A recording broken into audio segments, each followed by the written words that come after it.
La France fait deux erreurs logiques absolument incroyables. La première, c'est de penser que ceux qui ont fait les meilleures études sont les plus intelligents. C'est pas vrai du tout. Mais c'est très difficile à faire admettre. C'est très difficile à faire admettre, mais quand j'étais dans mon université aux États-Unis, j'avais un professeur que j'aimais beaucoup qui nous avait un jour posé la question « Pourquoi croyez-vous qu'on cherche à vous embaucher ?» Vous savez, j'étais dans une business school. Oui. Mais on avait tous dit « Mais il est idiot ce gars-là, quoi. On cherche à nous embaucher parce qu'on est les meilleurs. » Mais enfin, oui, on pensait que c'était évident.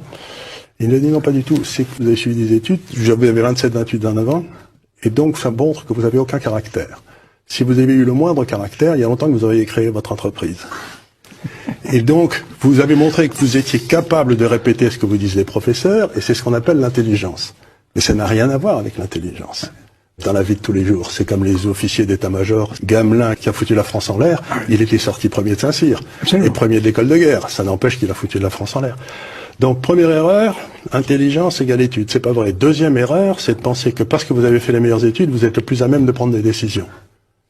Il n'y a aucun rapport entre les deux. Il n'y a pas de rapport, en effet. Donc, à partir de ces deux erreurs, on a bâti un système d'éducation qui fait monter les gars qui ont une mémoire de cheval et qui n'ont aucun caractère. C'est les deux caractéristiques des élites françaises.